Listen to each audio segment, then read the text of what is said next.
This is Scoreboard with Chris Titley. Powered by Swiftex. Where can crypto take you?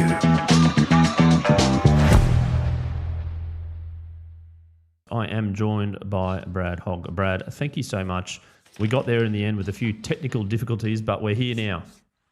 Yes, Chris, it's great to be here and I'm looking forward to the chat. We both know a good fast bowler that came from Queensland over to WA, McGoffin, and what an absolute legend he was. Yeah, Steve McGoffin, I think it was nearly 500, maybe just over 500 first-class wickets, there you go, in Australia and in the county system as well. And I was just texting Mags actually a couple of days ago. So big shout out to the big man who's living in the UK now. Yes, I don't know why he's gone over the UK. Australia is such a great country to live, but they're the opportunities that you have. And there's a lot of West Australians and Australians over there actually coaching in that county system. So it's great to see that we're spreading the love around the world.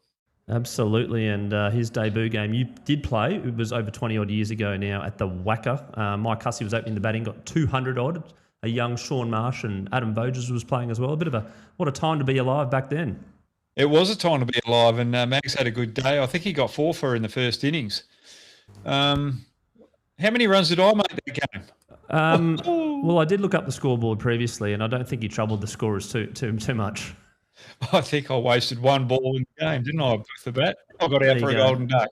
And it's you're getting old when the sons of players are playing now. I see Murray Goodwin's son, and I think it might even be, is it some Sean Irvine as well, maybe? Yeah, sure. Not Irvine's son's playing. But the other thing there is I debuted for WA with Jeff Marsh, and he was my hero. He grew up in the same cricket association as I did in the country. And I was fortunate enough to play with both Sean and Mitchell Marsh in an Australian T20 game. So that's probably been the highlight of my career. Do you have the honour of being the only person playing with a father-son combo, you reckon? I don't know. That would be very difficult because you had Rod Marsh and his sons. But play, I mean, obviously the father and son didn't play together, but you did. You're the link. Yeah, on the link. So that's a great thing. But there's such a good connection between the Marsh family and myself from the country roots. Your journey with cricket, would you like to share why cricket, why you have been a participant in the game, and what's it given you in life? Oh, it's given me a lot of joy, but I think it goes back to when I was a kid, when I could crawl. Apparently, I had a bat and ball in my hand. Every time I went over to my grandma's place, which was in a town in Narrage, and Mum would go shopping. So she was a teacher. She'd take me over there. Grandma had a tennis court out the back. She would have bats and balls there, and she had a tennis court with a backboard where you could hit balls with. And I was always hitting balls, and I was following Dad around. He was probably known as the Bradman of the bush, and following his team. And all the cricketers actually, when they got the fixtures at the start of the year, they're going, right, Tarrawonga here. That was my home team where my dad played for. They're going, oh, rightio. Don't have them for 7 weeks. If you went to Country Week cricket, Williams were playing the other Country Week teams up there. Everyone would be looking at Williams. Oh, Greg Hogg. Oh, God, we got him on the Friday. We've got that young Brad Hogg there. Because I'd be sitting around all the players, whether it's the opposition team or my team, just looking for someone to throw me the ball or me bowl to them. So I was always looking for a game of cricket from as a junior. I think probably going back there, Dad played Country 11 for West Australia. Back then, all the touring teams came over to from the international teams. He played against England and India twice. I remember 1975, they were playing India. I was only 5 years of age, and it was out Wongan Hills, I think. And anyway, he's batting 5. He gets a 50 after the game. I go into the Indian change rooms with Dad, and I've got a photo where Bishan Beatty is holding me, and Prasanna's next door, and both of them are spinners. Bishan Beatty, the left arm off spinner, Prasanna, the right arm off spinner. But Bishan Beatty had a turban on his head, and I said to Bish, that hat of yours is not going to help you in this Australian sun. And I don't know why I said it, but I learned very quickly there's a different religion other than Roman Catholic in the world. There you go. And in terms of your relationship with cricket during your career, and then obviously at higher honours, and then after playing, where is it at, and how has it been? I think the relationship with cricket in my life, it taught me that you've got to handle the ups and downs, and life in general has plenty of ups and downs, and that's a good thing about cricket. You can be making a double hundred, like you said, Mike Hussey did earlier on, but the next week you could be making a golden duck. They're the ups and downs that you've got to handle, and I think if you can take that into your business world and your general life and your marriage, your family, you learn how to handle things a little bit better. That's the great thing about cricket that I've always loved. But the other thing too, growing up, going back to when I was a junior. I don't like saying it, but we had a very good team. But I was probably the better player in the team, and I was always batting 3. And I remember the coach one day saying, "You're batting 11 today," and we were always trying to give everyone a go. And I go, "Why is that? We've got to beat this team." And he just said, if you want to play cricket for Australia and we're 50 with 9 down and you're coming in last, you'll be able to get those runs if you're good enough, if you think you're good enough to play for Australia. So, those little things are life lessons where, one, you've got to be challenged. You've got to be put, if you want to be the best, you've got to be challenged and put in those challenging situations. But two, you've got to realise that you're part of a team. And if you're playing grade cricket or a lower grade cricket, everyone's got to get a go. If you don't have everyone having a go, well, you might not have a team the next year. So you've got to make sure everyone participates. And the thing is, generally, I remember junior country week cricket. My brother went up to country week. We're in the A grade here. It was junior country week, and we're only a small town of 700 people. And they had 9 players. Are looking for 2 other players. They found 2 young lads at Williams that had never played cricket before. They went up, played A-grade cricket against Bunbury, who are a dominant team, and they beat them in the final. But the thing was that those 2 players are still playing down in local cricket right now, because the difference that was made is that even though they wanted to win, these guys were having a go at batting number 3, batting 4. They were put in crucial fielding positions. They were made to feel welcome and part of the team and feel important cog in that team. That's probably the biggest lessons for me from cricket aspect growing up. And then you talked about the team dynamic, but obviously there was individual goals, and when you made teams, you mightn't have been as prominent, or you might get put in a different position. How did you go about balancing the team winning or the team going forward and you going, actually, I want to maybe progress as well myself? Yeah, I think the biggest thing there is back in 1998, I nearly came over to Queensland at this stage. John Buchanan rang me up and asked me if I wanted to come over because I'd been dropped from the WA team. So I started first class cricket at the age of 23, or a couple of weeks just before my 23rd birthday. And I was picked as a batsman, and that's where I started bowling left-arm leg spinners. 2 years later, I'm playing for Australia in 1996. I get back from that tour, and I'm down out with my WA teammates. I'm thinking, right, on the bee's knees here. It wasn't. I was starting to demand a bit more from the captain with field placements and everything as such, but I was still wet behind the ears. But I started to get a bit of a big head and ahead of myself as such. So I got dropped around about the 1998 period, which was a big lesson for me. And through that particular period, I was still in the squad, but I nearly got kicked out of the squad. It was one training session where I blew up out the captain, went back into the change rooms, and Justin Langer, who I went to school with here in Perth, he's 1 year older than me, and we played first 11 cricket together with the school, Aquinas College. And he pinned me up in the corner of the change rooms. He said, mate, you've got to turn things around. We're going for a run right now. And I pushed him back. No, I don't. I know what I'm doing. He pushed me again. And we nearly came to blows, but I ended up going for a run with him. And we were running along the Swan River, and then we stopped. And he said, mate, this is not it's not the captain's fault. It's not the coach's fault that you're not in this team. It's your fault. You've got to go home and have a look at yourself in the mirror. I went home and looked at myself in the mirror, and I realised that I'd become selfish as such. I was worried about what my goals were, and that was to play for Australia again. And I lost that team dynamic. I wasn't playing for my team. And the thing that got me there, I wasn't the most talented player. The thing that got me there was putting team first.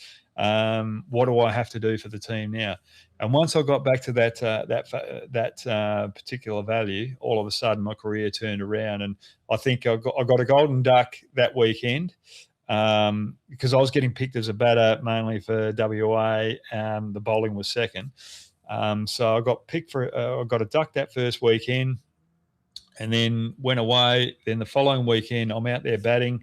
I take guard, so I'm batting 3 for my club. I take guard, and the keeper sledges me. And he goes, mate, you're just a pleb like us. You know, you're the worst cricketer that's ever played for Australia. You know, you're nothing special. You're just a pleb like us. And normally for the months before that, I'd just absolutely snap and have a crack because I was sort of in a lost space because my dream had gone. And I went down, took a bit of guarding, took a deep breath, and I turned around to the keeper and I said, mate, thanks so much for that. My career is going to turn around right now, and I'll be playing for Australia sooner than later. And I ended up getting 100 that day, and you know that's probably what I've learned there. Hopefully, I've answered the question because I've rambled on a bit there. You're speaking of the nets. Who was one of the fastest or most dangerous net bowlers you ever came across? I don't remember what World Cup we were going to or what trip it was, but we were training here out the Wacker. We had a bit of a training camp here. And I, batting out number 8, hardly get any bowling from the major quicks. Anyway, they've called an end of the session, but Brett Lee wanted to bowl a few more deliveries. So I thought I'll go and put the pads on and face Brett Lee. Now, we're at the Gloucester end side of the nets, so that's where the road is. The crowd can sort of stand behind the nets, and there was a fair crowd there. So I'm in there facing Brett Lee. He comes in, bowls the first ball, let it go over the off stump, swings in beautifully. He was such a beautiful bowler. And as I'm picking up, I just said to the guys, I don't know why I've come in here to face Brett Lee. Can someone have triple O on the phone, please? So that Brett Lee in the nets was dangerous, especially there out the Wacker. But the good thing with Brett Lee, he knew where it was going. He had good control, and he was never ever going to go after you with that pace, especially at the Wacker. I think the other one was Mitchell Johnson. I can't remember what tour it was. It might have been 2005. I can't remember, but this was his first tour, I think, with Australia. He came over, and we're in the Joburg nets. He bowls the first ball to me, and I cut it, and it goes out of the nets into the golf course behind. It would have been 6. And in Joburg, the altitude there lets the ball carry a lot further. So, you know, it would have gone a fair distance. And he's looked at me and he goes, if you back away again, I'm going to follow you. And I thought, yeah, this is good, but it's bad. And I just said, mate, realise I'm batting down the back end of our 11 like you, okay? We've got to look after each other here. But I like your attitude because that's what it was like in the nets. You know, you made yourself you made yourself better, or you made each other better by challenging each other, and that's what I loved about it. And your mate Kasperwich over there, he came into the team, and I remember the first ball I faced of him in the nets. It was in South Africa in Pretoria. We're practicing. I'm thinking, rightio, I'm coming in the lower order, last 5 overs. I've got to practice my death hitting. Don't worry about death hitting to Casper in the nets. Straight on the nose, he was. Bounced straight on the nose, quick as anything I've seen. He was a proper bowler. You've just taken me back to the Casper episode we did probably about a year or so ago when he talked about being yo-yoed in and out of the team. But what got him back into getting Shield wickets was the connection back to having fun and not worrying about selection and not worrying about various contracts and things like that. And he's like, when I just started playing for fun again and that pressure came off, I got 5 or 6 for. I'm curious, Brad, about you having fun. Do you have fun playing cricket? And was there always an element of taking you back to that little child that we talked about? When I played India in 1996, and I think it was Zimbabwe in a one-day game in 1996, probably even South Africa. I hardly knew any of the players in the team. So I didn't really do the research. You knew the big names, so I just concentrated on them. And even during the World Cup 2003, I can't remember going through all the opposition. It was only the big names that I was worried about, because I knew that if I could control those big names, the rest will look after itself. And Kasperwich is right there. Did he go through the profile that Phil Johnson did with us? The Mozzie. The Mozzie. The Mozzie. I've had the Mozzie session as well. And actually, I remember seeing a conference tomorrow where he's speaking. So I'll say good day to him from you. And I did watch the podcast with you, and just to mimic things, he gets up out of his chair, moves around and everything, and plays tennis motions and stuff. So I'm not going to do that. But yes, he mentioned Mozzie, yep. Yeah, so Casper was a Mozzie, I was a Mozzie, but I had a bit of thinker in me too. If you're going through that Mozzie thinker, feeler, enforcer profile, I had no feeler, mate, so I've got no empathy. So my wife's disappointed about that. But I had plenty of Mozzie and thinker, a lot of thinker in me as well. But I could think about the game beforehand. But when it came to the game, I've got to be in my Mozzie mode. And that Mozzie mode is not worry about who I'm playing, just go out there and have fun. And I think if I look back at my career, when I was fielding on the fence and I was laughing and carrying on with the crowd, and that's probably when I played my best or bowled my best, because I was just relaxed. Even when I was fielding out point or in the inner ring, I was always trying to joke around. Because that just made me relax. I remember one game, West Australia playing Queensland. Jimmy Maher's a Mozzie. We've said, don't talk to Jimmy Maher when he goes when we're out there batting. And Jimmy's out the non-strikers end. I'm out mid-off. And he's walking up. He goes, Brad, it's not helping you not talking to me like the rest of them. And I said, I know Jimmy, but I've got to play by the team rules here. It was just hurting me not being able to talk to him, because we get on so well and he's such a funny character. So, there's trials and tribulations. Sometimes it works not talking to other people, but you've got to be careful what's your strength as well. What's your strength as well? I heard a story about Jimmy Maher in Brisbane grade cricket folklore that he loves. It's just the fight and people behind the wicket just giving him. He's like, bring it on. And he got 270 or something in a grade game. And then they were just like, we were just trying to just smash him. And then we realised when he was on like 150 that if we shut up, he'd probably get out. But it was just the spur on of the sledge. He was like, bring it on, guys. Got anything more? And they did. And they're like, oh, actually, we can just be quiet now like a library. I played for Warwickshire for 1 year. And everyone's in the change rooms. And it was a bit like Jimmy there. Johnny Verrity, the coach, introduced me. And I just said, all right, we've got a warm-up session out in the middle. If no one's taking the mickey out of me within an hour, I know that I'm not welcome. So within an hour, we're having a laugh and carrying on. It just breaks the ice, and that's the Australian way. And also on that Mozzie clip that Withy did, he talks about when people get stressed or angry, they make a funny face, and that's hard not to get stressed and angry to make a funny face. And then there's some sports people when they were, like I think he talked about a tennis player, where it was like if you get angry or whatnot, just make the funniest face possible and it'll just break the ice. You can't be unhappy or angry at a funny face. And you people walk around like this, they're like, yeah, just because they're beating themselves up, but it works, right? It does. Now, going back to Jimmy Maher. So Jimmy Maher was picked in the 2003 World Cup as a backup keeper. Then we went over to the West Indies for a tour after that, where we played 4 test matches and 7 one-dayers. I think it was around about the fourth game, maybe. I can't quite remember. But I'm in the nets with, it's in St Kitts, so I'm in the nets with Andrew Simons. He just wants to face a little bit of spin just to finish the session off. The rest of the boys have gone out to do some fielding. We're in a caged net. He smacks the first ball. So we've got a scenario. You've got to get 20 off or 15 off the over.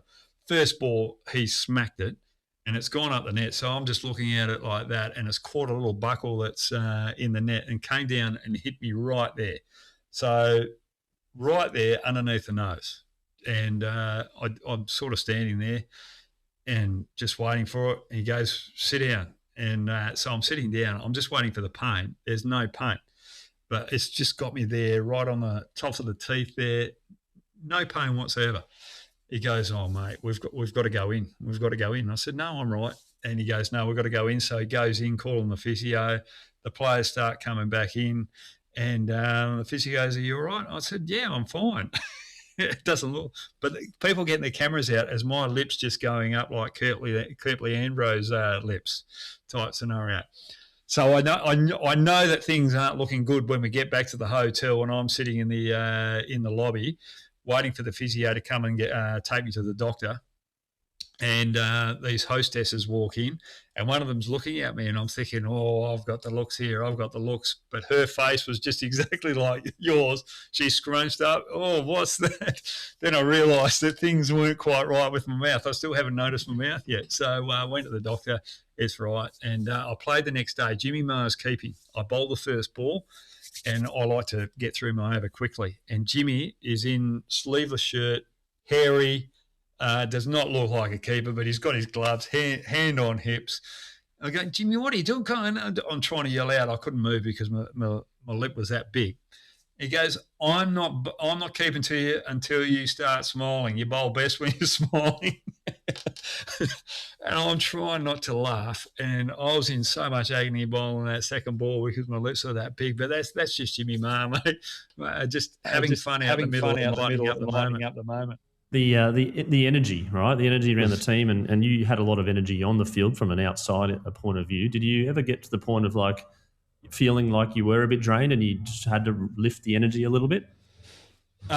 What, as a team, or that was probably more my strength in the team is, I was probably one thing that I knew that I wasn't probably the most talented. But one thing I wanted to be was the fittest, because the last play of the day, whether it's a test match where you're out in the day all day, or that's the last ball of a 50-over game, I wanted to be the best in the field. So that's what I prided myself on, and that's what I got taught down in the bush is, do what you can for the team with your strengths. And my strength was to have that energy right out the end. And that fitness point of view, being a professional athlete, when it comes to not being a professional athlete and moving on into your retirement, how have you gone about keeping and maintaining a regular routine and structure, which is probably given to you while you're an athlete? Yeah, if I haven't done my fitness in the morning, or I haven't done something in the day, I feel extremely guilty, and I'll probably go too hard the next day. So it's one thing that's ingrained in me. But going back to the energy side of things, I had the energy on the field, but off the field I had the energy as well, which got quite annoying. So Simo introduced the hog pile. So that basically was when I was too annoying, he would just grab me, wrestle me to the ground, and then everyone else would just pile on. And they knew that I had claustrophobia, so they really made me panic. So, look, they're great teammates, but sometimes they could be I'm trying to find the word for it so that we don't swear, but sometimes they are painful as well. You can swear. We can put an E in the podcast. It's happened before, so don't worry. So it's fine. 18+ audience, but when it comes to the Brad Hogg, the identity, people go, "Oh, Brad Hogg, the cricketer." How do you feel about that? How do you feel about people thinking of you as the cricketer and that just alignment, or who is the Brad Hogg? I think that's one thing as a sports person. I don't want to be known as a cricketer. I want to be. I probably prefer to be known as someone that like when you go to the Perth Scorchers side of things, just seeing the energy of the people on the other side of the fence, those kids that were just laughing and smiling and just enjoying the game, just like I did. They're probably the things that I look at. So for me, with my identity, it's what can I do for other people in their journey moving forward.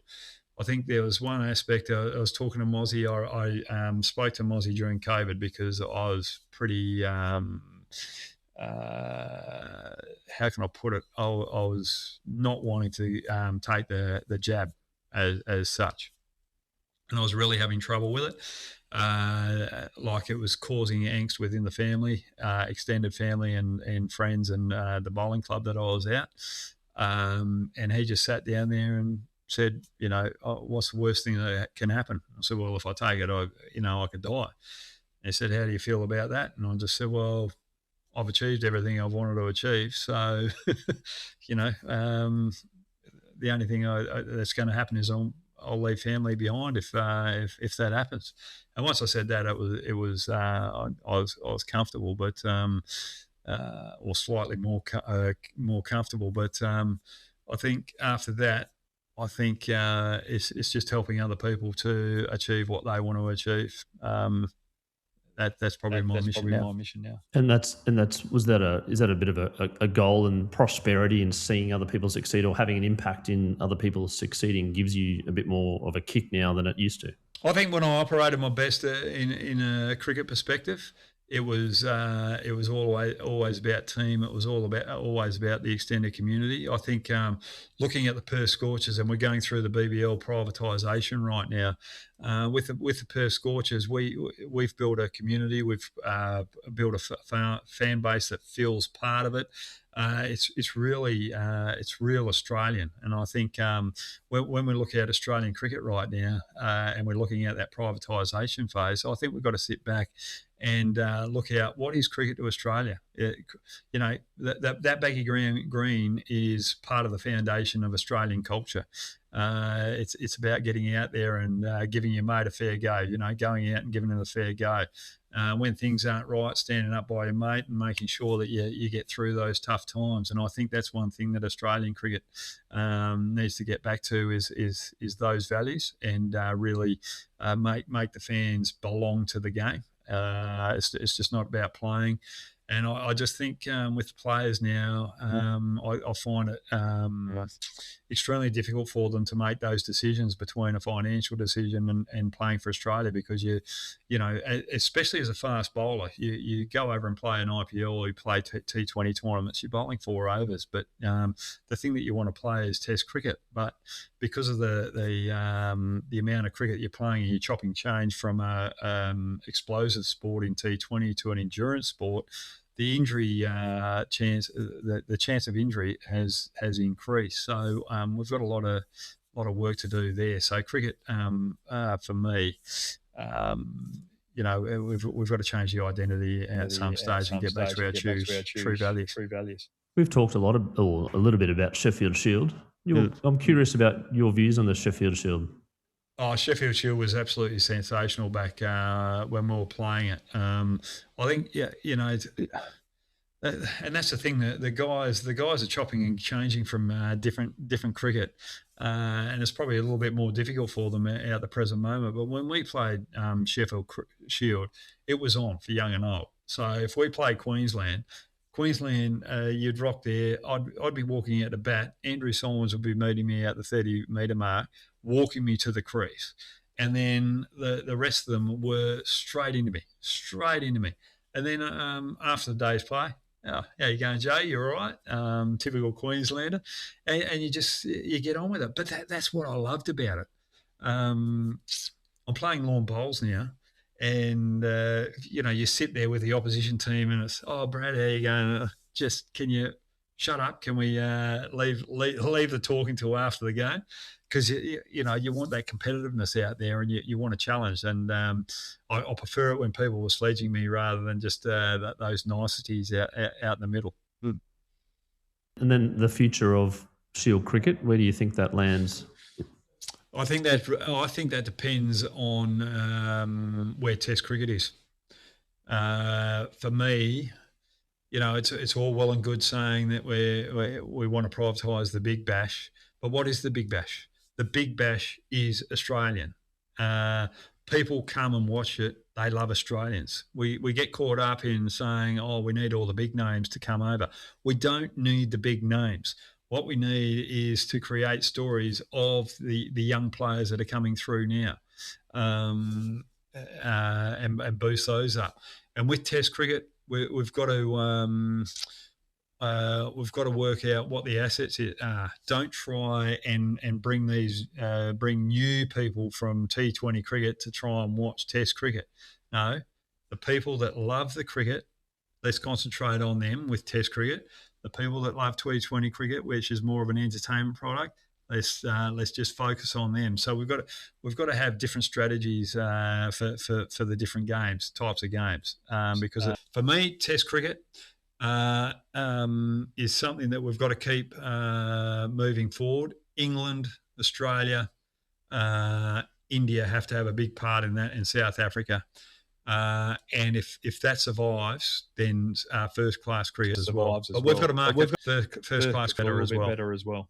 Yeah, it's a good point. Those big teams that we've had sensational series with India leading into England the last couple of series. It'll be interesting now with this gap of touring and these next couple of series where the Test cricket does take a bit of a nosedive, because those last two series have been fascinating cricket to watch, even though some of them didn't last the 5 days or whatever it might be. But I suppose that's where the game is heading. Now, Brad, before we ask you some regular questions for our podcast, I'm curious around you mentioned about high performance and helping people now. An easy win for someone out there that might be feeling a little bit flat. A high performance tip that you might take into a daily routine or a daily practice, for instance, that is quite easy to get into, and for someone to go, actually, that might work. So you've got a massive goal, and quite simply, I was on another podcast, and this young player wanted to play cricket for Australia, and he said, I gave up when I was about 20, 21 because it was just too big for me. The goal of playing for Australia was too big for me. Now, I wanted to play cricket for Australia as a youngster. Now, I can't remember throughout my career, apart from that 98 period where I got dropped from WA, where I was thinking, I've got to have that baggy green now. I've got to have that baggy green. Every day I woke up, it was, what's one thing I can do now to improve my cricket? That would have been going for a run or getting down to the nets. So basically, my day when I was coming through, we weren't contracted at that stage. I had a job, I had a family, I was studying, and I was trying to train for cricket. So I'd be getting up 5 o'clock in the morning to try and get my fitness done. If I had a lunch break, I worked out where the nearest nets were, and I'd go down. When I started bowling, I'd go down and have a bit of a bowl, or I'd meet someone to have a quick hit there. So I was always just trying to do one little thing. What can I improve today to be a better cricketer for the team that I'm playing with on the weekend? And it's just small little increments. Sometimes we get overwhelmed by looking at the big goal rather than just focusing on what is the thing that I need to do now to be able to take that next step to my bigger goal. That's a great way of looking at it. And I've heard people talk about progress forward, like just a simple, I'm feeling flat, just go for a walk. Oh, I don't feel like going for a walk. I'm not a walker. It's just, it's dark or it's rainy. It's like, okay, just go for a 2-minute walk. Like, okay. And that 2-minute walk is like, that breaks the circuit, or just read for 2 minutes or something. Like it's towards that goal as well, and that alignment obviously creates, the compound interest, as I call it. Now, Brad, we do have a couple of partners at Scoreboard to help us continue to tell the stories of sport. And one of them is SwiftX, and they're Australia's most trusted cryptocurrency platform with over 1.5 million users in Australia and New Zealand. We've got a little campaign going called Where Can Crypto Take You? And as part of their partnership with Scoreboard, we ask our guests about their SwiftX Scoreboard Bucket List sporting event. It's a bucket list sporting event that you haven't attended live thus far that you would love to attend. Formula One or the Cowboys, NFL. The I was going to say, you can come to Queensland for the Cowboys. The reason why I say the Cowboys in the NFL, on the board of the Wacker at the present moment, I'm just looking at the way that other sports do it. And that's probably the most successful sports team in the world, both as a football franchise, but what they do off field. There you go. Monica, so the Formula One or the Dallas Cowboys, not the North Queensland Cowboys in the NRL. So we've got that. And we've also got a partner in PocketSmith. And PocketSmith is the personal finance app for the household CFO, the one keeping the budget in check, paying the bills and kicking goals. And over 100,000 Australians now, up from 80,000, now use PocketSmith to track their spending and see their net worth. And with all the money and sport and all these things that are going on now, and Brad, you being a high-performance coach and whatnot, are you the CFO of your household? Are you a budgeter? I try and budget, yes. But that's an interesting one. When you talk about that, money was never the motivator of cricket. I still remember my first contract meeting with Cricket Australia. They pushed the contract across, and I told the CEO, no uncertain terms. What the hell? I used a different term. He goes, what, not enough? I said, I haven't seen that type of money over 4 years of working with the job that I'm doing now. We don't get paid that much. He goes, well, you get paid match payments as well. And he showed me that, and I said, right.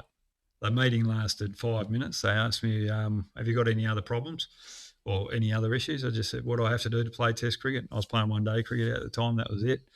And anything else? I said, well, if you're going to fly over and have a meeting here with all the WA boys each year for contract meetings, can I go after, or can I go before Adam Gilchrist? Because I've sat out there for an hour and a half waiting to come in here. I don't know what you're talking about, but our meetings are just going to be 5 minutes. So I just want to be in and out. And that's the only question I'm going to ask you. What do I have to do to play Test cricket this year? There you go. And I still go back to that era of people having jobs. It's not that long ago. And the passion and the level of energy wanting to play cricket. And then obviously you through that era of professionalism as well. But growing up, going down to, I knew the professions of the Queensland cricketers on the back of a trading card or whatever they had back then, because you could actually, they outlined their profession. It was something which I remember clearly. And Channel 9 used to do it when they used to come out to bat too and say profession. Yeah. But how good was it? The reason why I say how good was it is because you had something outside of cricket that you were occupied with. And I studied accounting and marketing while I was playing and touring around the world. If I didn't have that, I'd go absolutely bonkers. So for me, it's always good to have that job back here in Australia when you come back. And I think that's something that sports people today sort of lose perspective because they go from school. Some of them have never had a job in their life, and then they're top line sports people. They sort of lose track of reality, and you're in a cocoon and so forth, and that's something that's got to be looked at as such because